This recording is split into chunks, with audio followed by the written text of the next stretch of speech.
Antara kelompok yang akan asyad, yang dahsyat, yang tegas, yang keras dengan kamu adalah Yahudi dan juga wa asyraku, iaitu golongan musyrik. Dua kelompok ni adalah kelompok yang memang amat ganas dan juga tidak berperi kemanusiaan bila berdepan dengan umat Islam. Dua kelompok ni.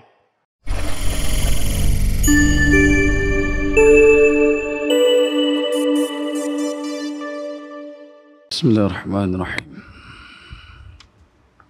Qala Nabi sallallahu alaihi wa alihi wa barakatuh wassalam. Salam qabla al-kalam. Assalamualaikum warahmatullahi wabarakatuh.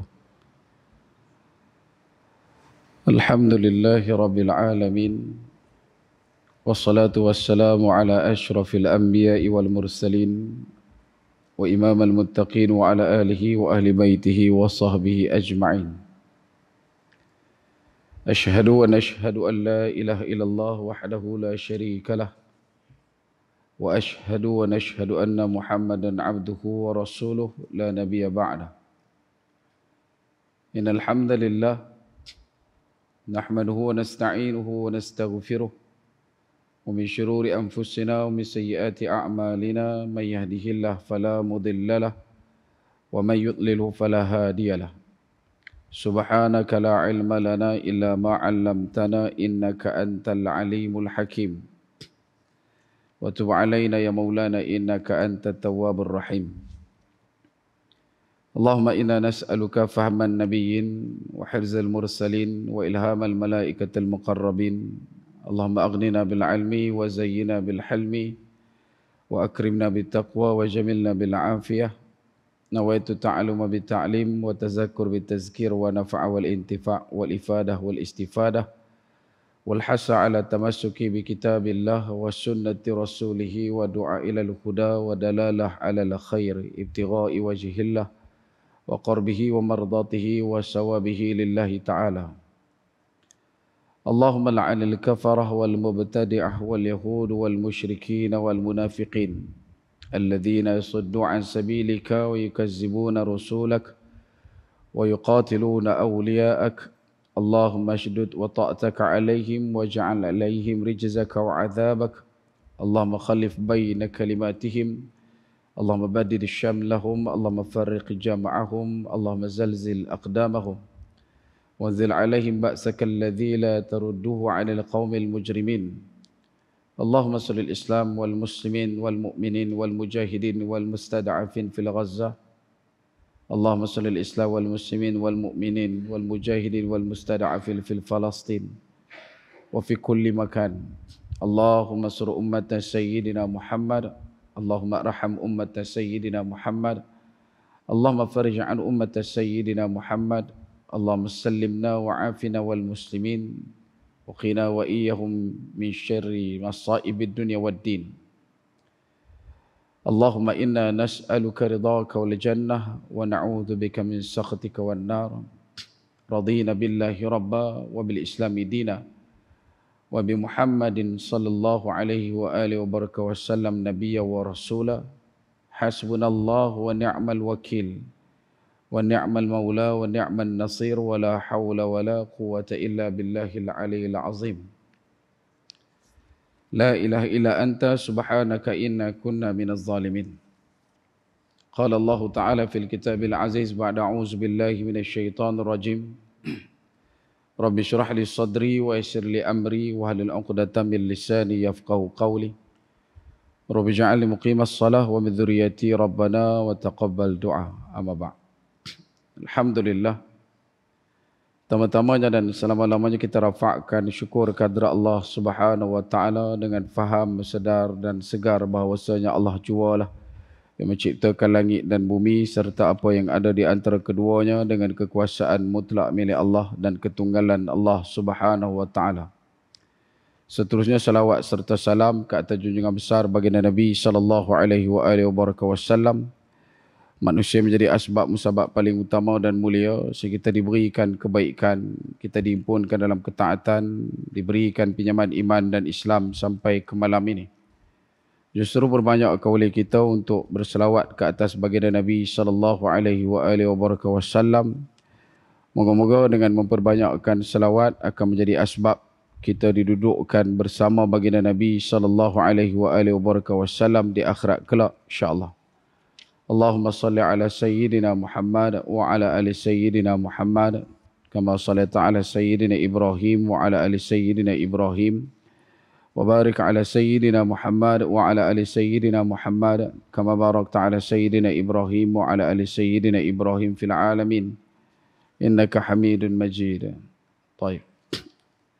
Tuan-tuan sedang hadirin muslimin mukminin rahimakumullah sekalian. Insya-Allah dalam mengisi ruang iktikaf tuan-tuan nantikan masuknya waktu isyak pada malam ini. Kita bawakan perkongsian daripada kitab Tanda-tanda Kiamat dan Tanda-tanda Kiamat Kecil dan Besar daripada Dr. Yusuf Wabil. Masih lagi di fasa yang pertama membincangkan berkenaan dengan keperluan di kalangan masyarakat umat untuk meletakkan keimanan yang paling mutlak kepada perkara yang telah dikhabarkan oleh baginda Nabi sallallahu alaihi wasallam yang bakal kita hadap dan bakal kita tempuh sepanjang perjalanan kita selama mana maut masih lagi belum bersalam. Dalam waktu yang sama juga antara keinginan dan juga tujuan niat kita berusahalah untuk senantiasa mendoakan kepada saudara kita di Palestin yang mana pada sampai ke saat ini masih lagi diberikan ujian yang begitu getir. Bahkan 4 hari yang disisakan sebelum ini adalah apa yang telah pun kita sebutkan berulang kali. Betapa Yahudi adalah satu kelompok yang pastinya tidak akan duduk dalam keadaan tenang tenteram, membiarkan kebaikan dan keindahan Islam disebarluaskan di semesta alam. Antara benda yang paling tidak memicu perhatian kita begitu kuat adalah perbezaan banding tara antara pertukaran tebusan di kalangan orang-orang yang ditawan oleh kumpulan Islam Hamas dan juga kelompok yang ditahan oleh tentera-tentera Zionis. Betapa daripada kalangan umat Islam yang dilepaskan diberikan kata dua supaya tidak menceritakan apa yang berlaku di dalam waktu mereka ditahan di tanah Palestin 1948, iaitu negara haram Israel. Tetapi lain pula ceritanya di kalangan tebusan yang ditawan oleh umat Islam. Apabila dilepaskan, mereka pula tidak boleh diinterview, itu arahan daripada kerajaan.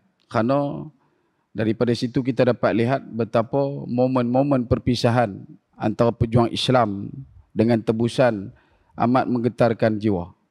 Kerana tidak ada perkara yang dilontarkan melainkan senyuman yang begitu indah nak mengkhabarkan kepada dunia betapa Islamlah satu keadaan ataupun satu agama yang meraihkan manusia seluruhnya walaupun mereka adalah tawanan.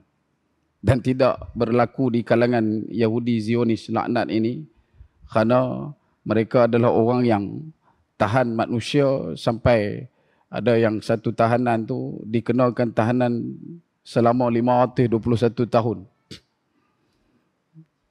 521 tahun. Lepas ingat umur orang ikut bateri litium boleh tahan sampai lama macam tu.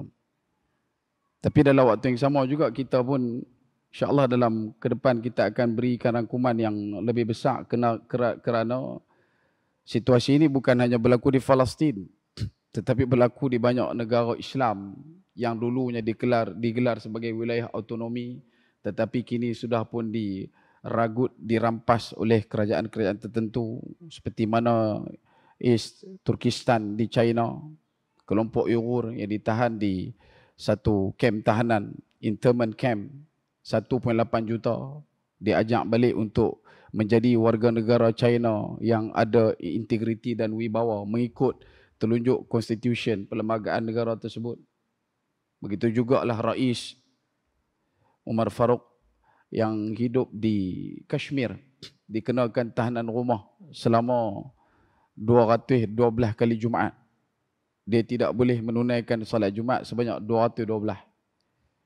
Kita 4 kali tak pi pun dah hinggut pegang. Hak ni 12 kali dah. Dikenakan tahanan, tak boleh untuk solat Jumaat. Tidak dibenarkan berkhutbah. Tidak dibenarkan untuk mengadakan halaqah. Dan dia dikenakan tahanan rumah. Ini berlaku di Kashmir. Sebab itu Allah Ta'ala telah memberikan kepada kita satu galasan faham, iaitu antara kelompok yang akan asyad, yang dahsyat, yang tegas, yang keras dengan kamu adalah Yahudi dan juga wa asyraku, iaitu golongan musyrik. Dua kelompok ni adalah kelompok yang memang amat ganas dan juga tidak berperi kemanusiaan bila berdepan dengan umat Islam. Dua kelompok ni. Baik itu bila sebut berkenaan dengan tanda-tanda yang direkodkan daripada kitab Dr. Yusof Wabil, dia memberikan satu apa yang kita sebutkan sebagai dia bila kita masuk isu bab Palestin ni, dia jadi bius sebab kita akan jadi kebah dekat situ lama. Walaupun tajuk dia kita dah masuk dah mukadimah pada 2 tajuk di awal fasa kitab tersebut.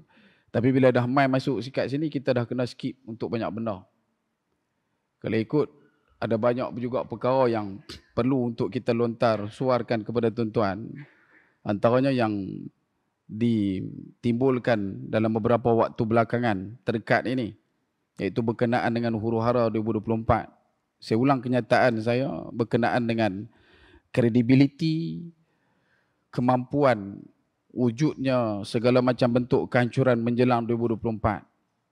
Yang pertama, bila mana kita tengok daripada rangkuman tanda-tanda kiamat kecil yang disusun atur oleh Dr. Yusof Wabil, dinamakan yang pertama adalah terutusnya baginda Nabi SAW, yang juga memberikan satu tandaan kepada kita mula daripada start Nabi SAW lahir dan Nabi SAW kemudian diangkat kenabian, sudah pun bermula fasa akhir zaman.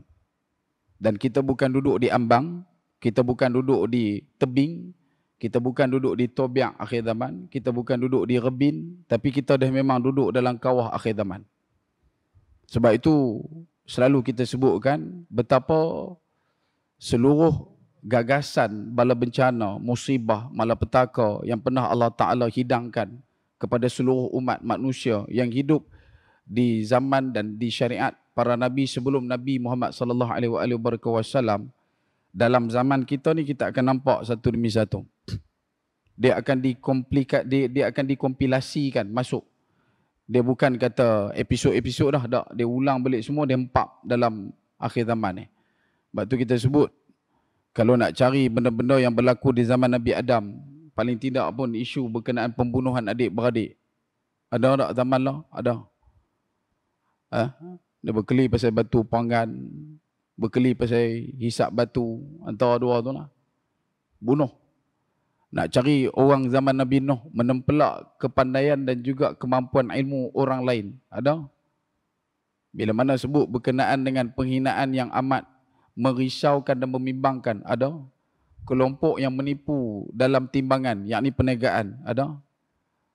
Buat kerja ataupun timbulkan insiden yang merisaukan masyarakat, tetapi rupanya ia adalah konten dalam marketing pun ada.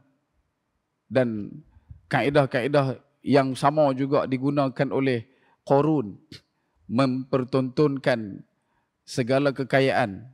Qarun dah buat lama lah.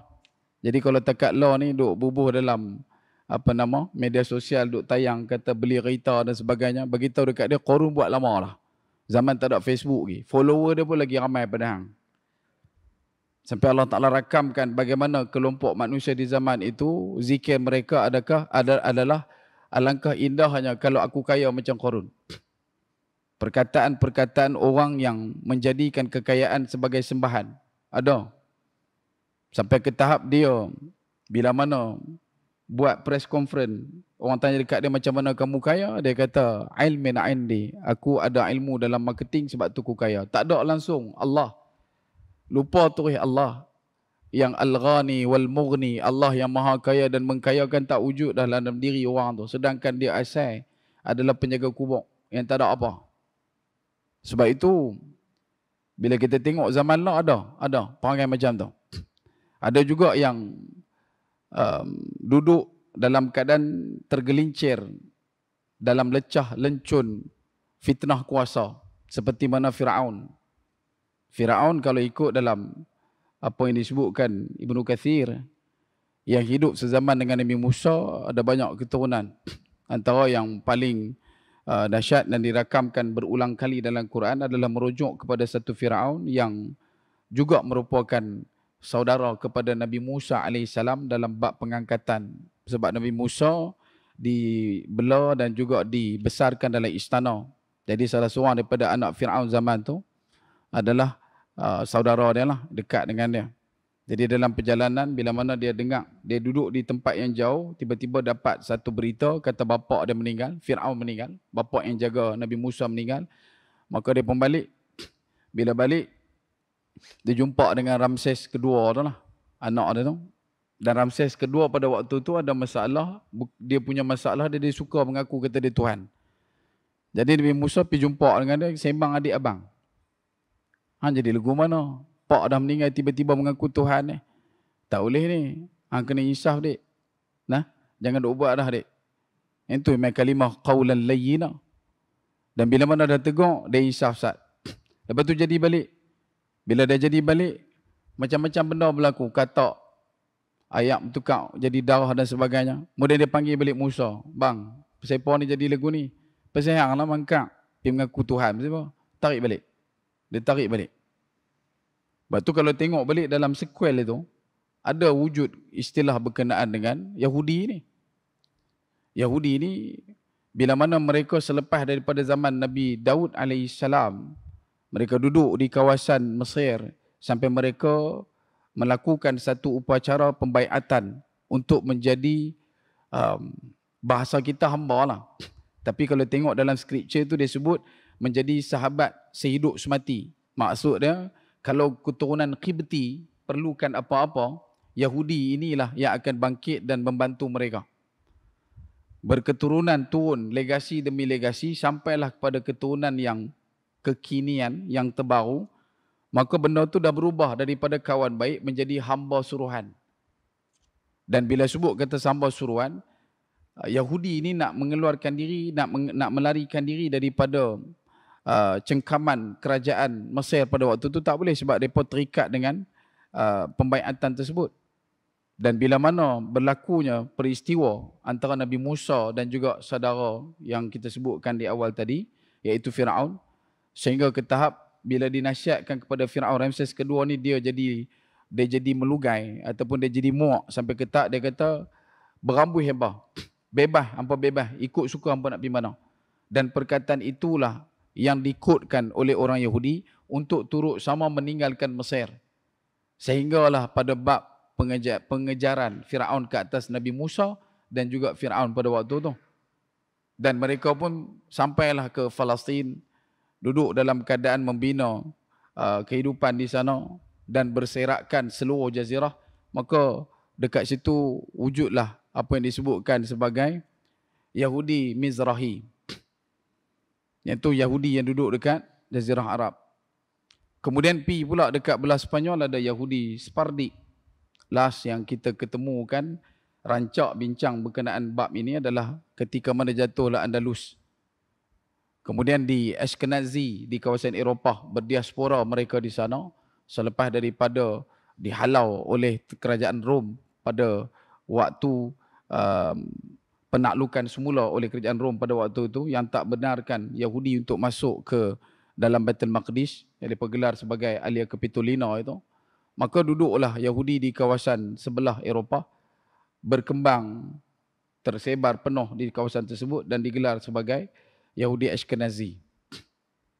Ada satu Yahudi lagi yang termuat dalam hadis Nabi SAW, iaitulah Yahudi Tailasah. Dan mereka ini antara yang disebutkan oleh ulama, iaitu Yahudi yang paling lama akan kekal, tidak digugat dan diganggu oleh mana-mana ketuanan ataupun kekuasaan dunia. Kerana apa? Kerana Nabi telah pun tandakan betapa nanti di akhir zaman, di waktu dekat dengan kiamat, bahwasanya Dajjal akan muncul daripada Asfahan atau Asbahan, daripada tanah Khurasan, dan diikuti oleh 70,000 orang bala tentera daripada kelompok Yahudi yang memakai Tailasah, yang merujuk bahawasanya mereka adalah Yahudi Tailasi ataupun Yahudi Tailasan.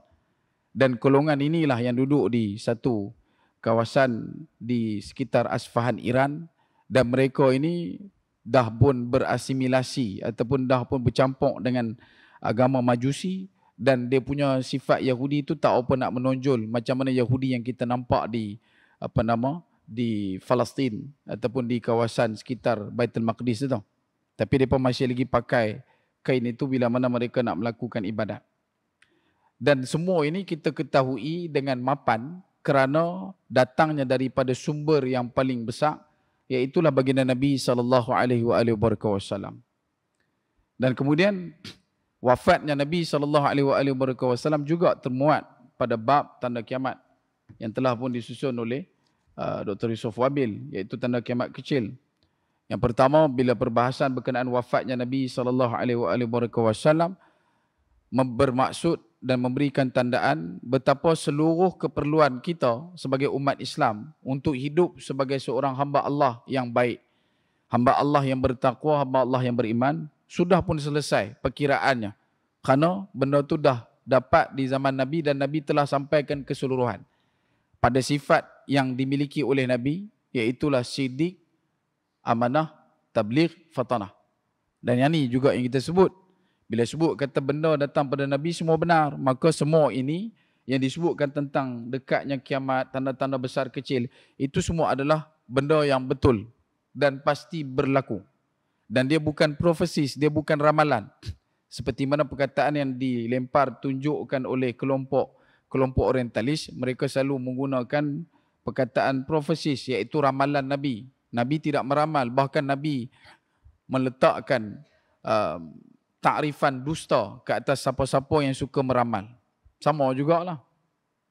Bila mai kata tahun depan, lepas bak kata akan ada jadi solar storm. Ini pun satu benda agak. Antara benda yang duk trending beberapa minggu lepas adalah perbincangan hebat dan panas tentang solar storm. Dia beritahu lah nanti akan mai satu ketika berkaitan dengan ribut matahari. Dia akan jadi flare yang besar, yang mana bahang dan haba dia akan terkesamping sampai ke kawasan bumi. Dan kita pula di lingkaran luar daripada bumi kita ni ada medan magnet yang Allah Ta'ala ciptakan untuk absorb dan juga divert segala benda yang tidak bersesuaian untuk dialihkan dan dijauhkan daripada masuk ke dalam atmosfera. Adalah dia punya term benda tu, kita bukannya reti sangat. Cuma tertarik untuk kita sebutkan di sini, bila ada orang yang terus menatijahkan solar storm ni nanti bila berlaku, bumi ini akan bergelap selama 17 hari. Kita kata bukan 17 hari, boleh pi 4 bulan. Sebab ada negara yang tidak mendapat matahari bila berlakunya midnight sun di kawasan hemisfera utara. Bila mana titik gelap bumi ini berputar pada paksi yang tertentu dan hanya permukaan tertentu saja yang kena matahari. Dan bila mana dia dah duduk dalam kedudukan orbit tertentu, barulah dia akan kena balik dekat semua tempat. Ada. Cuma bila dia main habak 17 hari tak ada matahari, nanti habislah pokok, tak keluar oksigen, merepek. Dia mula risau, dia bagi risau. Sebab tu bila sebut berkenaan dengan akhir zaman, titik paling utama adalah kita kena usaha untuk tarhib wala targhib. Macam mana kita mengaku orang beriman, orang yang meletakkan keindahan ataupun perolehan daripada salat itu membawa kepada la khaufun alaihim wa lahum yahzanun. Tiba-tiba kita pula bagi orang jadi duduk dalam keadaan khauf, duduk dalam keadaan huzn. Kita tahu solat ni mencegah kita daripada takut dan juga sedih. Tapi kita pula duk pergi cerita ke orang, bagi orang takut, bagi orang sedih. Kalau takut sehingga menyebabkan dia mengalirkan air mata untuk minta atas segala dosa dan maksiat diampunkan oleh Allah, okey. Minta untuk kita rasa sedap diri, untuk kita rasa beban maksiat kita buat, ya, benda tu bagus. Tapi kalau sampai ke tahap tak bercampur dengan masyarakat terus ni, Masuk pergi kedai beli Maggi sampai 4 kotak. Bukan kata 4 pack, 4 kotak. Tanya pasal apa nak prepping. Pasal nanti mai satu waktu kita tak ada makanan. Duduk pula dalam keadaan belilah tu hak yang oksigen tu, tong oksigen kecil-kecil tu. Beda untuk bernafas esok 17 hari tak ada matahari, pokok tak menjalankan proses fotosintesis. Jadi oksigen akan kurang, so kita kena ada standby. Daripada beli tu pergi ambil hak Petronas lah. Ada 14 kilo kan, tapi mahal lah sikit. Sampai ke tahap tak boleh nak letakkan relevanisasi dalam hidup dah. Dan kemudian digelakkan pula oleh kelompok-kelompok yang tertentu yang memang duk tunggu point nak tibai. Kita mereka ni duk buat teruk sungguh. Ahli astronomi, ahli falak dah pun kaji dan tengok kedudukan. Ya betul, akan berlaku. Paling tidak pun kesannya mungkin akan sama macam mana berlaku di zaman tahun 1859. Bila mana semua akses barang-barang dan juga bahan elektronik akan berlaku short circuit dekat situ, dia akan terbakar. 1859 ada mesin apa ya? Ada mesin telegraf terbakar zaman tu. Kemudian sekali lagi katanya berlaku tahun 72. Juga memberi kesan dan juga kerosakan yang sama. Dia ada kesan kepada penggunaan bahan elektronik. Dan dinyatakan juga dalam perkiraan kelompok tertentu ini bila masuk tahun 2024 akan berlaku kerosakan tersebut. Telekomunikasi akan down. Kita nak berhubung akan ada kesan. Kemudian begitu juga dengan barang elektronik, gadget dan sebagainya juga akan berlaku kerosakan. Benda tu akan berlaku yang dinyatakanlah dalam kajian mereka. Tetapi asasnya tetap sama, iaitu tidaklah sampai ke tahap bumi ini siang dan malam bergelap. Bila mai siang, adalah matahari. Beza bandingnya mungkin haba panasnya sedikit terasa. Macam kita duk lalu lah selama-selama ni. Mungkin juga akan lebih sikit. Kalau kata yang dah berlaku dalam 5 tahun belakangan sebelum daripada COVID di Australia, bila mana mereka duduk di kawasan sedikit ke selatan, matahari sedikit banyak terdedah kepada mereka, sampai ke tahap boleh bawa daging masukkan dalam kereta untuk jadikan kereta tu sebagai microwave. Bawa daging mentah bubuh dalam kereta, pergi kerja, tengah hari keluar boleh makan dah daging tu. Pasal matahari terlampau panas. Pen kalau tinggal dalam kereta lebok, dia tak jadi pen lah. Dia jadi penguin setengah, cayak. Kalau kata barang-barang yang mudah rosak tak ditinggalkan di luar. Sebab masa tu matahari dia punya kesan terlalu panas. Ya pernah lalu. Cuma ni sampai ke tahap duk bagi tahu pula dia akan terus dengan kebuluran dan sebagainya. Saya suka untuk sebutkan di sini, jangan mudah untuk simplify. Banyak benda berkenaan dengan hari-hari ataupun situasi insiden berkaitan dengan hari kiamat. Sebab tu bila sebut kata benda Nabi sebut, benda benar. Atau benda yang berlaku pada umat Islam hari ini juga adalah benar. Kita duk kata kita sedih dan kesian kepada saudara kita di Palestin. Di tempat kita, kita patutnya lebih sedih. Kenapa? Sebab tak perlu untuk hantar bom, tak perlu untuk hantar peluru, cuma perlu untuk hantar alat-alat muzik saja. Berpuluh ribu orang menerap untuk menunjukkan betapa mereka juga mesti dan boleh untuk meninggalkan apa yang disebutkan sebagai solidariti kepada iman. Kemudian disebutkan juga oleh Dr. Yusof Wabil, antara kisah yang kita sempat juga CP hari itu, penaklukan Baitul Maqdis akan berlaku. Cuma kedudukannya, neracanya agak sedikit berbeza. Kerana bila penaklukan Baitul Maqdis ini berlaku, yang pertama kita kena ingat, Palestin akan kembali kepada pemilikan umat Islam 100%. Dan di dalamnya juga adalah Kristian dan sebagainya, tetapi pentadbiran, pemerintahan, takluk kuasa jatuh pada umat Islam. Dan kemudian yang lebih menghiburkan, yang lebih menggembirakan kita, iaitu kepulangan nama Syam akan digunakan. Kerana ditandakan dalam setiap hadis Nabi SAW betapa tanah yang diberkati itu adalah Syam. Cuma waktunya kita belum tahu. Berkemungkinan dalam masa terdekat, insya-Allah biiznillah, dalam masa terdekat. Tetapi gerak kerja ke arah itu sedang dicanai oleh para pejuang kita di sana. Sama ada kita bersedia untuk menghadapi situasi itu ataupun belum, itu terserah. Tetapi bila mana sudah pun ditaklukkan Baitul Maqdis, ketahuilah wahai saudaraku, akan berlaku situasi dan peristiwa yang berbeza di dua tanah haram, iaitu Masjidil Nabi dan juga Masjidil Haram. Akan ada beza.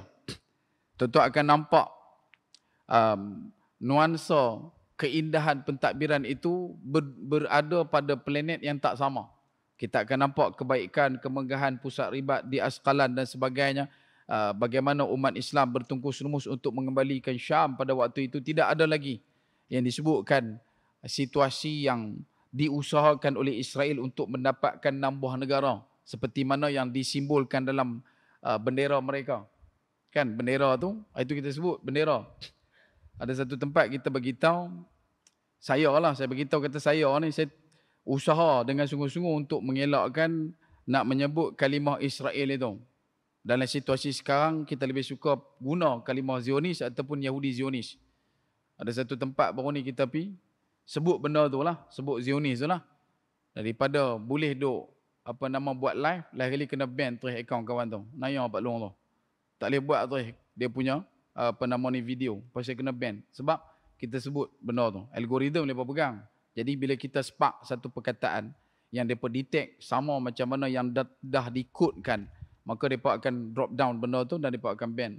Jadi saya beritahu, saya akan sebut. Bila saya sebut, saya akan sebut Zionis, saya tak sebut Israel.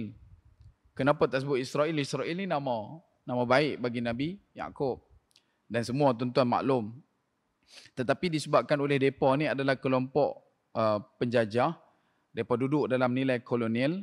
Mereka adalah orang yang suka claim dan label untuk dapatkan hak tu hak mereka. Maka mereka boleh buat benda yang tak elok di atas namakan Israel. Sedangkan nama yang betul, nama Israel itu adalah nama kepada Nabi Yaqub. Dan agak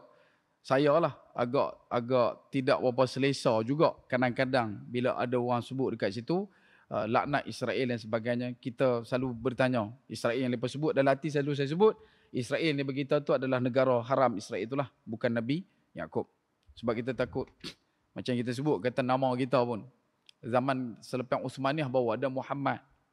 Kalau tuan-tuan tengok zaman Nabi, nama Muhammad tak wujud di kalangan para sahabat. Adalah, tetapi tidaklah begitu leluasa.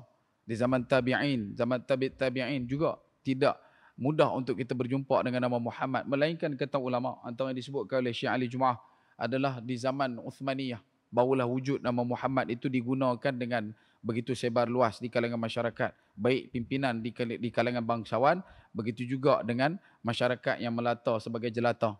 Dan semua itu Muhammad kita pakai. Kenapa? Di zaman Nabi SAW, zaman sahabat, zaman tabi'in, tak ramai guna nama Muhammad. Kerana mereka risau. Kerana Muhammad yang kita ada ni bukan Muhammad seperti Muhammad Rasulullah. Muhammad Rasulullah itu maksum.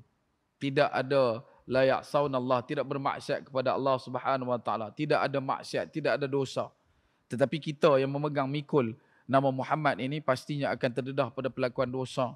Takut nanti Muhammad nama tu kita kemudian diherdik, dimarah oleh ibu-ibu dan sebagainya, maka dicelakakan Muhammad tu bukan Muhammad kita.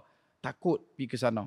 Sebab tu ada ulama yang begitu strictness, dia strict, dia tegas dekat situ untuk tak guna nama Muhammad tu. Tapi ala kulli hal kita nak bubuh silakanlah, sebab berbalik pada hadis Nabi, Nabi sebut bubuh nama anak ni humida au ubida. Bila ditanya nama baik untuk nama anak, nama apa nak bubuh, maka Nabi sebut bubuhlah nama anak kamu yang ada humida au ubida, iaitu Ahmad, Muhammad, Mahmud, Mahmad ataupun ubida. Ada dekat situ Abdul, ada dekat situ Ubaid, ada dekat situ Abd, yang mana merujuk kepada nama tersebut. Baik.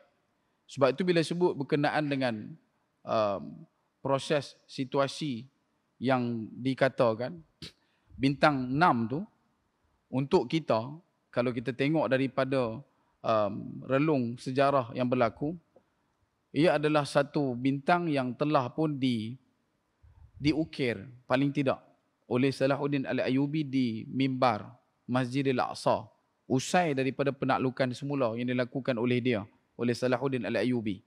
Maka untuk menunjukkan respect, menunjukkan penghormatan, penghargaan, komplimen kepada orang-orang Arab Kan'an yang sememangnya duduk asal di Palestin, maka di mimbar Masjidil Aqsa diukirkan lambang bintang 6. Sebab tu kalau tuan-tuan perhati dan tuan-tuan perasan, untuk bendera Palestin sebelum tahun 1947, 1920 macam tu, bendera dia ada lambang bintang 6. Dan color dia lebih kurang color kita jugalah. Color biru, color putih, kemudian bintang tu dibuat dengan color emas. Kalau tengok dalam peta. Dan sebab tu bila kita tengok pada lambang bintang 6 yang asal pada rangkuman perjalanan sejarah Palestin, ia adalah berkisar tentang nilai itulah, bangsa Arab Kanaan. Dan Arab Kanaan ni memang dikenal dan digelar dengan adanya simbol lambang bintang 6 tu. Dan kita tengok benda ni prospek daripada jalur Islam. Kalau tuan-tuan nak tengok daripada jalur Kristian dan sebagainya, tuan akan jumpa pula nanti Star of David dan sebagainya. Itu panjang lagi lah. Kemudian begitu juga bila kita buka hari itu berkenaan dengan Khairuddin Barbarossa, Admiral Armada Tentera Laut Sultan Uthmaniyah, Kesultanan Uthmaniyah. Dia juga menggunakan lambang bintang 6 untuk diletakkan sebagai panji liwak yang diikat pada tiang layar setiap bahtera yang dimiliki oleh kerajaan Islam Uthmaniyah. Benda ni wujud bila? Sebelum daripada perjanjian Theodore Herzl yang kata Jewish State tu, 1865. Benda ni lama. Cuma bila mai dekat mereka claim benda tu. Ada satu peristiwa bila ditanyakan kepada Theodore, apakah bendera yang nak digunakan sebagai bukti ataupun sebagai pemersatu pembinaan negara Israel Raya itu, maka dia secara spontan dia lukis bintang 6 dan kemudian dia buat 2 garis di atas dan di bawah. Jadi 2 garis di atas di bawah tu merujuk kepada Sungai Nil di Mesir, dan satu lagi adalah Sungai Furat yang berada di sebahagian daripada Iraq. Dan 6 bintang 6 yang ada dalam bendera itu juga merujuk kepada 6 buah negara yang dikenal pada tahun 1865 pada waktu itu, yang mana ke-6 negara tu, 4 negara adalah wilayah Syam, Palestin, Syria, Jordan, Lebanon. Manakala 2 lagi negara adalah negara Mesir dan juga sebahagian daripada Iraq. Dan kalau kita gali lagi, kita akan jumpa betapa kelompok Yahudi ni mereka nak grab lebih banyak lagi negara lain, termasuklah sampai ke kawasan utara Saudi. Dia punya luas dia tu menginjak sampai ke Algeria, masuk ke belah Afrika. Dia bukan takat nak ambil yang kata Palestin dah. 6 bintang tu merujuk pada 6 buah negara yang kita faham lah ni ada. Sebab tu saya beritahu awal tadi, bergembira betapa nanti bila Palestin sudah pun ditaklukkan kembali oleh umat Islam, maka terus akan dipanggil selepas daripada itu dalam beberapa masa yang ditentukan dengan panggilan Syam. Dan pada waktu itu tidak ada lagi dah yang kata 4 buah negara, yang kata Jordan, Lebanon dan sebagainya, cuma dikenal sebagai negara tu wujud, tetapi keseluruhannya itu berada di bawah Syam yang diberkati. Dan sebab itu bila kita tengok berkenaan dengan situasi hari ini, antara benda yang sempat kita letakkan juga adalah isu berkenaan dengan terusan Ben Gurion. Kalau tak silap saya sebut, sini saya sebut lah, Ben Gurion Canal yang mereka dah pun buat sejak daripada 2 Jun 2021. Mereka dah bom untuk buat laluan, nak buat terusan tu. Kenapa mereka bom? Sebab bajet construction lebih mahal daripada bajet ketenteraan. Jadi kalau lepaskan bom, mereka boleh sik banyak. Tak duduk panggil Hitachi, Tado, Sakai, tak duduk main. Mereka tibai dengan bom. Dan mereka dah pun buat 164 km. Yang mana panjang Ben Gurion Canal ni masih lagi berbaki, sebab keseluruhan panjang kanal tersebut adalah 293 km.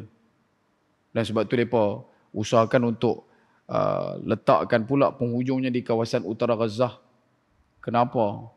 Sebab dia akan ada satu lagi link kepada antaranya syarikat yang kita sebutkan itu, syarikat Infosys, yang dimiliki pemiliknya antaranya adalah isteri kepada Rishi Sunak, Prime Minister of UK, yang dia pun dalam seminggu sebelum daripada ceasefire, gencatan senjata, dia mengumumkan untuk memberikan 20 juta pound kepada Palestin. Dan agak meranjakkan sebab dia bagi 20 juta pound tu khusus untuk Palestin. Maka bila disemak kembali, rupanya di dalam kawasan Gaza, di perairan Gaza, ada wujudnya satu tapak penggalian gas asli dara yang tidak pernah dibuat oleh mana-mana syarikat dunia kerana dia memang milik Gaza.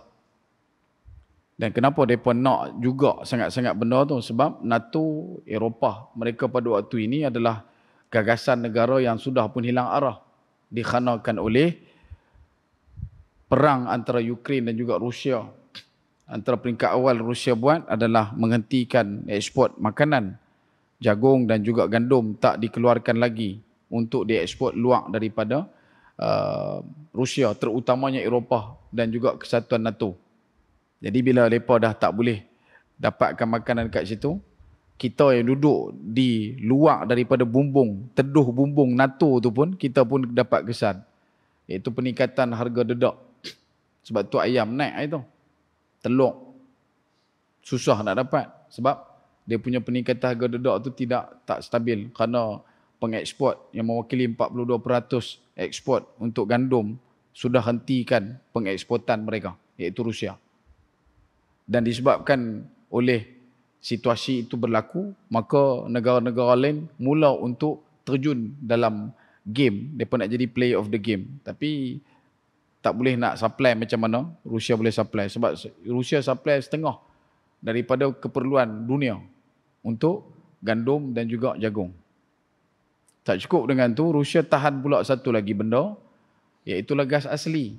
Pipeline yang paling besar yang menghubungkan antara Rusia melalui kawasan Belarus menginjak masuk ke kawasan Ukraine juga telah ditutup oleh Rusia supaya gas asli tak masuk ke dalam Eropah. Jadi bila tak ada gas asli, apa yang mereka boleh lakukan? Negara Eropah ni nak buat macam mana? Maka mereka kena cari supplier baru. Of course, bila cari supplier baru, demand pada harga adalah satu benda yang out of mind. Benda tu tak boleh nak adjust. Pasal demand tinggi, maka harga pun akan meletup. Dan kesian dia juga kita tengoklah macam peningkatan harga beras, macam mana India mengekspor beras akhirnya menutup ruang untuk diekspor ke negara-negara kecil seperti negara-negara yang macam kita ni, tapi dia tumpu kepada Arab dan juga Amerika. Amerika pun demand untuk dapatkan beras sebab di negara dia ada 12 juta orang yang makan nasi. Orang tak makan beras ya, makan nasi, kan? Jadi disebabkan oleh natural gas tu satu tuntutan ataupun satu urgency, keterdesakan. Maka dunia hari ini yang kita so-called dunia lah, mereka ni tengah duk usaha untuk melobi tempat tu dan kena menjayakan juga usaha untuk buat sama ada Ben Gurion Canal ataupun satu lagi yang disebutkan sebagai penggalian gas asli di perairan Gaza yang berkapasiti keuntungan nilainya sejumlah 435 bilion. Yang kemarin kita tengok disebut mencecah 500 bilion. Dia punya nilai gas asli tu kalau dapat dikorek, ditarik dan digali. Dan hari ini tak lain tak bukan situasi yang berlaku di depan mata kita selepas gencatan senjata, pembunuhan dalam masa sehari mencecah 700 orang adalah satu benda yang memang telah pun kita maklumi sejak daripada awal, bukan kata awal perang, sejak pada tahun 48 ni. Sebab memang mereka target untuk buat benda tu. Dan mereka usahakanlah untuk divert isu utama yang mereka nakkan Gaza itu dengan usahakan menyatakan betapa peperangan ini berlaku dikarenakan keras kepalanya Hamas menentang. Sedangkan segala kerosakan yang berlaku itu semuanya datang daripada tangan-tangan laknat kelompok Zionis ini. Sebab itu tuan-tuan, bila kita sebutkan pada tajuk yang malam ini, antara yang disebutkan pada pembinaan watak akhir zaman yang Nabi sampaikan kepada kita. Bila Nabi sebut umat Islam akan dikerumuni, negara Islam akan dikerumuni, orang Islam akan dibunuh merata-rata tempat. Situasinya bukan di Gaza semata-mata, tetapi di seluruh dunia. Bahkan dia akan pergi sampai ke tahap timbul nanti satu masa yang kita akan jumpa cuma dua kelompok, iaitu kelompok iman dan kelompok kufur. Tak ada dah hipokrit, tak ada dah golongan munafik, tak ada dah golongan yang neutral, tak ada dah golongan natural, tak ada lah. Tak ada golongan yang acah-acah sokong, acah-acah tak sokong, tak ada. Dia akan main satu waktu tu nanti yang ada cuma iman dengan kufur. Dan sebab itu bila kita sebut penaklukan semula Baitul Maqdis seperti mana yang ditandakan oleh Nabi SAW, persiapan dia adalah satu persiapan yang besar. Dia punya signal utamanya adalah rumah-rumah Allah. Masjid-masjid perlu dipenuhkan. Dan usaha untuk kita duduk memohon keampunan daripada Allah atas segala kemaksiatan dan segala kelalaian kita perlu untuk diusahakan secepat mungkin. Kerana kita macam mana pun tetap akan bertemu dengan kiamat. Sama ada kiamat kecil yang sedang menanti di hujung pintu, ataupun mungkin jugalah sampai kepada kiamat besar yang adanya insiden peperangan dengan Dajjal dan sebagainya. Cuma apa yang kita nak sebutkan juga, daripada Nabi SAW tak ada satu pun yang dikatakan sebagai ramalan. Ia adalah perkara yang benar. Cuma tinggal lagi perlu difahami dengan bahasa iman. Dan orang yang boleh faham ini, orang yang akan usaha untuk faham ini adalah orang yang senantiasa yang pertama menghubungkan silaturahim. Dia utamakan kasih sayang sesama umat. Yang kedua, senantiasa meminta istighatsah daripada Allah Subhanahu Wa Taala. Walaupun kita tahu risau dan seriau kita dengan Dajjal, macam ni, macam tu, isu berkenaan dengan fitnah teknologi, fitnah agama, fitnah harta, fitnah kuasa yang bakal ditunjukkan oleh Dajjal nanti, ia agak meremangkan. Tetapi ketahuilah, Allahu Akbar, Allah lebih besar. Besar mana pun ujian, jangan kita tengok pada besar ujian, tapi tengok pada yang memberi ujian, Allah. Dajjal main macam mana pun dahsyat, kita tak boleh lari. Nabi beritahu, kalau kata nak, yang pertama kena baca doa. Selalu minta pada Allah. Istighosah, iaitu minta. Allahumma inni a'udzubika min syarri fitnatil masiihid dajjal. Riwayat Muslim sebut 4 benda. Minta jauh daripada azab kubur, minta jauh daripada azab bin nar, azabil qabr. Kemudian minta jauh daripada fitnah mahya wa mamat. Wa'udzubika min syarri fitnatil masiihid dajjal. Minta 4 benda tu setiap kali sebelum bagi salam. Kemudian Nabi juga tandakan usaha untuk menghafaz Al-Kahfi 1 sampai 110. Tak boleh 1 sampai 110, 1 sampai 10, 1 1 10. Tak boleh 1 tak boleh 1 sampai 110, tak boleh 1 sampai 10, cukup takat 1 sampai 10. Dan kalau dah hafal dah 1 sampai 10, usahakan baca Al-Kahfi macam mana kita baca surah Al-Fatihah. Jangan duk habaq kata baca Al-Kahfi macam Fatihah, dia baca Alhamdulillahil alamin juga. Dah. Baca Al-Kahfi lah.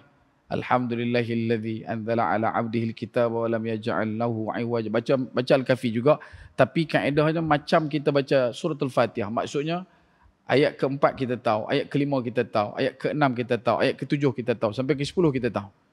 Jangan sampai ayat kedua kita tak tahu dah ni ayat mana dah. Dia jadi tak apa nak expertise. Dia kena mempakari benda tu. Dan kalau tak ada juga kata Nabi, kalau kamu tidak sempat berdoa pada Allah, kamu tak sempat baca Kahfi, bila kamu dengar munculnya Dajjal, maka bersegeralah kamu lari. Orang yang cerdik, yang ikut kata Nabi, bila dia dengar Dajjal dah muncul, nombor satu dia buat, dia meninggalkan. Falya'anhu. Berusaha untuk sejauh mungkin dia boleh pergi. Jangan duk gagah pergi untuk buat konten. Hi guys, Dajjal ada di depan guys. Tak payah duk guys. Lagi ngahang kena guys. Sebab Nabi dah berikan satu penanda aras. Ada orang dia tu merasa dia beriman. Orang saleh, mukmin, rijal, lelaki. Kemudian dengan rasa berimannya itu, dia rasa dia boleh untuk beradab dengan Dajjal. Dan dia pergi jumpa dengan Dajjal. Bila dia jumpa saja, kata Nabi, fattabi'u, segera terus ikut Dajjal. Kerana pada diri lelaki tersebut adanya syubhah. Apa syubhah dekat situ? Syubhah dekat situ kata ulama, bila syarahkan hadis tersebut, adalah merasa diri beriman dah. Boleh faham tak? Dia rasa diri dia bukan kemah tak. Kemah tu satu floor lagi. Yang ni dia rasa diri dia beriman dah. Dan disebabkan dia rasa dia ada iman tu, maka dengan kekuatan iman yang ada tu, dia rasa dia boleh bertembung dengan Dajjal. Sedangkan Nabi pun dah beritahu kat Sayyidina Umar, kalau betul dia Dajjal, bukan hang yang bunuh dia. Dan kalau dia bukan Dajjal, tak guna bunuh dia. Masa peristiwa pertembungan dengan Ibnu Sayyad dulu ni. Dan yang boleh menyelesaikan Dajjal siapa? Nabi Isa. Itu yang kita sebut. Kalau takat nama kita, Haji Isa, menantu Pak Long Isa, tak payah. Lambat-lambat. Dia kena mai, bukan Isa dekat sini lah. Maksud saya kalau Nabi Isa, ya. Yang sifatnya turun di Menara Putih. Kalau ikut dalam hadis, dipegangnya 2 hujung sayap malaikat. Mahdi, Imam Al-Mahdi akan lahir pada waktu yang telah ditentukan. Dajjal akan muncul. 3 karakter tu dengan 3 appearance yang berbeza. 3 kaedah kemunculan yang berbeza. Kalau Dajjal muncul, Nabi Isa turun dan Imam Al-Mahdi dilahirkan. Dia punya gerakan dia begitu. Dan mestilah dengan syarat-syarat dan juga karakter masing-masing. Dan sebab tu kata Nabi, kalau jumpa dan dengar kata muncul, wujud, dah mai dah, timbul dah Dajjal tu, maka larilah kamu. Jangan dekat. Ni dah, ada Dajjal muncul, kita lagi duk apat. Kita lagi nak supaya boleh melihat dengan mata kepala kita. Tak cukup lagi ke dengan amaran yang telah Nabi sampaikan? Nabi Yunus AS menceritakan benda yang sama. Nabi Adam AS menceritakan benda yang sama. Nabi Daud AS menceritakan benda yang sama. Dan Nabi sebut dalam satu hadis untuk kesimpulan, khulasah, conclusion yang Nabi kata, tidak ada Nabi pun sebelum aku yang tak cerita pasal Dajjal. Melainkan semuanya akan cerita untuk berwaspada dengan Dajjal. Maksud waspada itu perkataan Nabi. Dan Nabi sendiri beritahu kalau Nabi masih hidup di waktu Dajjal muncul, Nabi lah yang akan pergi, bukan kita. Sebab tu kerja kita adalah dengan berusaha untuk ikut sami'na wa ata'na perkataan Nabi SAW. Dan kemudian kata Syekh Amin Jamaluddin dalam kitab Umuril Umatil Islam wa Zuhuril Imam Mahdi AS, dia kata apa? Kalau 3 benda tu kamu tak sempat buat, tetapi kamu dah duduk satu zaman yang Dajjal muncul, maka berusahalah kamu untuk tetap juga melarikan diri sambil mengucapkan zikir. Apa zikirnya? La ilaha illallah wahdahu la syarikalah Allahu Akbar. Kalau kata dah jengui dah Dajjal tu, tak ada nak lari dah, kena usaha juga untuk meninggalkan secepat mungkin dengan mengucapkan kalimah. Dalam ruangan yang lain disebutkan, kalau yang ketiga, kalau kita boleh sempat untuk pergi ke duduk di Mekah Madinah. Duduk Mekah Madinah sebab Dajjal tak boleh masuk Mekah Madinah. Kalau 3 benda tu tak boleh buat, baca kafi pun tak boleh ingat, minta tolong dengan Allah SWT, minta bantuan daripada Allah untuk elakkan daripada fitnah Dajjal pun tak buat, kita tak sempat pindah duduk di Mekah Madinah, maka yang ketiga ni sambil usaha melarikan diri sambil ucap kalimah la ilaha illallah wahdahu la syarikalah Allahu Akbar. Ada sebagian ulama pendapat sebut kalimah tasbih, tahmid, tahlil dan takbir, subhanallah walhamdulillah la ilaha illallah Allahu Akbar, sepanjang waktu ketika Dajjal muncul.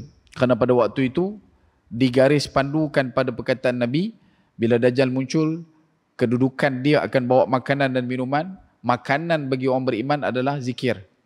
Jadi sebab itulah orang yang kekal untuk melakukan zikir, terus dia akan mendapat kebaikan dan dilindungi daripada fitnah Dajjal dan Dajjal itu sendiri.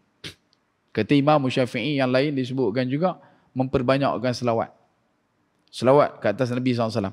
Salah satu benda. Kalau ikut Syekh Amin Jamaluddin dia letak 4. Kalau ikut dalam Imam Syafi'i pada bab syarah berkenaan dengan hadis akhir zaman, berkenaan dengan Dajjal paling khusus, dia tambah satu, iaitu memperbanyakkan selawat ke atas baginda Nabi SAW. Sebab tu dalam ruang yang terakhir ini kita kena tengok banyak benda. Sebab tu kita sebutkan juga untuk isu Palestin dan juga banyak-banyak negara dia ada FTM, follow the money. Sebab tu kita tengok warqat moden banyak. Warqat moden ni banyak. Yang mana Yahudi berselindung balik mereka senyap apa haram tak sebut. Bahkan mereka lah yang mendanai, membiayai, dan mereka lah juga yang menyalurkan segala bentuk penghargaan, memberikan segala bentuk sanjungan, dokongan, sokongan kepada Israel Yahudi ini untuk mereka terus menyembelih umat Islam. Dan pada hari ini, setakat hari ini saja, seramai 850 keturunan sudah pun ditiadakan di Gaza. 850 keturunan, tuan-tuan. Dia bukan orang, keturunan. Daripada tok wan, bapa, anak, cucu, cicit. Mereka boleh bom satu tempat tu, Sebab lah ni keluarga yang ada di Gaza yang masih berlindung, mereka duduk satu keluarga, satu keturunan. Dan bila mana dibom satu tempat tu, mati satu keturunan. Punya anak abang kata mereka ni memang genocide. Sebab bila mana dah jatuh satu kes meletup tempat tu, 2 orang cicit Pak Long ni hidup, berjaya diselamatkan. Bila dah diselamatkan, dibawa ke tempat lain untuk diletakkan di kawasan perlindungan yang lain. Tali barut bagi tahu keturunan dia ni 2 orang tu pergi ke sana. Maka Yahudi Zionis akan bom pula tempat tu. Cicit 2 orang ni umur 5 tahun 3 tahun ni, depa tinggal 2 orang lah keturunan tu. Maka bila awak pergi tempat baru kena bom, selamat lagi 2 budak ni. Namun pergi tempat ketiga kena bom juga dan syahid. Maka habis satu keturunan. Dan itulah yang dibuat selama ni. Setakat petang tadi kita tengok ada satu sumber yang menyatakan sudah habis 850 keturunan di Gaza. Yang tidak ada lagi cucu cicit, adik-beradik, abang, adik, sepupu semua tak ada lah. Dia cari semua bagi rapat, anak. Dan sebab itu, selepas daripada ni, dia akan main benda yang lebih dahsyat. Lebih dahsyat tak apa tuan-tuan, dia akan main lebih dekat. Dekat tu macam mana? Dekat kita ni. Macam mana kita nak cari jalan usaha untuk mendekatkan diri pada Allah. Ingat, semakin kuat magnet iman kita dengan Allah, maka semakin kuat tarikan ujian. Semakin kita mendekat daripada Allah, kita meninggalkan maksiat, kita cari jalan untuk menuju kepada Allah, maka selama itulah perjalanan kita akan diberikan gugatan segala macam berat dugaan ujian. Dan kita akan rasa, apa ni aku tak pernah kenal macam ni pun sebelum ni. Pasal apa kita jadi lagu tu? Sebab Allah Ta'ala nak tengok dekat kita, betul ke hang kata beriman ni. Dan lepas pada ni dia akan jadi lebih dahsyat tuan-tuan. Bersedia. Bersedia bukanlah bersedia untuk menonton segala kerakusan, kedahsyatan dan juga kebanggangan Zionis. Dah. Bersedia untuk kita mendekatkan diri pada Allah SWT. Pastinya nanti berita gembira akan memenuhi segenap ruang kehidupan kita. Iaitulah dengan kita berbalik pada asas utama, Islam pasti akan menang. Apa pun mereka buat, macam mana pun tetap Islam akan menang. Hak tu je. Jangan pernah rasa down, jangan pernah rasa takut, jangan pernah rasa tak puas hati. Sebab kata Nabi SAW, setidaknya man qala la ilaha illallah dakhalal jannah. Siapa-siapa yang ucap kalimah la ilaha illallah, dia akan masuk ke dalam syurga. Ada banyak lah. Kalau kata kisah di Palestin ni terlalu banyak syarat. Bulan ni, bulan lepas kita tak boleh nak pi. Bukan bulan lepas, bulan 10, bulan 11, masuk bulan 12 ni. Kan? Kalau kita tengok balik, ada bagi tahu berkenaan dengan boikot, akan ada orang mula kacau. Duk boikot apalah, berhentilah. Awak apa tak boikot China? Lepas duk tahan umat Islam di Uyghur. Boleh kita nak boikot made in China? Separuh daripada rakyat Malaysia banyak guna barang made in China. Tak apalah, buat pelan-pelan. Jangan duk pulun nak benda yang kita tak boleh nak buat. Pasal apa nak agah pi dekat Julai, sedangkan di dahan bawah kita tak pernah nak agah. Kita buat sikit lah. Jangan duk kalut dengan kemampuan orang lain. Tengok pada kredibiliti dan wibawa kita. Begitu juga dengan barang-barang India dan sebagainya. Itu dah boikot sat. Lepas tu sambung balik kan. Yang pertama pula lepas letak harga murah tibai tu. Boikot apa boikot itu? Janji murah. Itu kita. Tapi itulah nak abang nanti mai yang akan datang, kita akan perlu untuk merancakkan lagi nilai keimanan kepada Allah Subhanahu Wa Taala. Moga-moga Allah Taala bagi dekat kita basirah, boleh nampak apa yang sepatutnya, dan Allah Taala tutup apa yang tidak sepatutnya. Dan dalam waktu yang sama teruskan berdakwah, cerita berkenaan dengan Palestin, tentang Palestin kepada anak-anak kita, pada keluarga kita. Moga-moga dengan sedikit penyampaian itu kita boleh untuk menitikkan dalam hati anak-anak kita, Al-Aqsa adalah salah satu daripada tanah suci umat Islam yang perlu untuk dipertahankan. Dan pada waktu ini Al-Aqsa sedang dipertahankan oleh saudara kita di Palestin. Yang tu saja. Okey. Jadi untuk malam ni kita berhenti dekat tu dulu. Perkongsian berkenaan dengan rangkuman 4 yang utama. Tajuk tanda kiamat kecil yang bakal berlaku, dan sekali lagi saya ulangkan, kita dah duduk di akhir zaman dan bukan di ambang. Kita dah memang duduk dalam tu dah. Maka bersedia. All out, kena jalan. Jangan lagi bertangguh untuk melakukan taubat. Usaha untuk ingat pada permohonan keampunan pada Allah SWT atas segala maksiat. Kadang-kadang kita berkeluh kesah atas setiap doa kita. doa kunut nazilah, doa minta bantuan, minta yang tu, minta yang, tapi siapa tak dimakbulkan dengan keadaan segera. Tapi tak pernah pun kita fikir kenapa bala bencana tak ditimpakan kepada kita sejurus selepas kita buat maksiat. Masa kita doa kita nak cepat benda tu, tapi masa kita buat maksiat, siapa kita minta kalau boleh janganlah, kalau boleh janganlah. Siapa jangan? Sebab tu kena ada rasa khauf dan juga rajak, minta ada dalam hati kita ni satu rasa takut dan juga berharap pada Allah Subhanahu Wa Taala. Jadi moga-moga dekat tu dulu perkongsian. Mohon maaf masa tuan-tuan, terima kasih atas perhatian. Kalau ada kebaikan mohon tolong saya lebarkan. Kalau ada keburukan mohon tolong jauhkan. Dan akhir kalam, sekecil-kecil ikan pasti ada isinya, sebesar-besar ikan pasti ada tulangnya. Aku liqauli hadha astaghfirullahal azim wa lakum wa lisa'ilil muslimin wal muslimat wal mu'minin wal mu'minat fastaghfiruh fa yafudhal mustaghfirin. Assalamualaikum warahmatullahi wabarakatuh. Wallahu taala alam.